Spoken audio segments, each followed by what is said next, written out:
ko ari mu ntumbero yo guteza imbere igihugu, mu ntumbero yo guteza imbere ubutunzi biciye mu kubombora ikigega ca leta, ko atari intumbero yo guhotora abene igihugu yo kuduza amakori.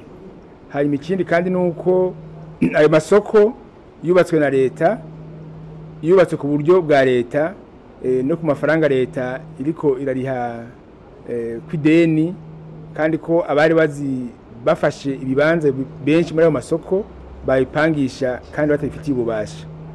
Hama rero twabahaye ijambo kugira ngo batubwire aho bo bafise amakenga cyangwa kangonongono, bashikirije aho babona ibiciro kumbure bavuga ko byoba biri hejuru ugereranije n'ibikorwa bikorerwa muri ayo masoko.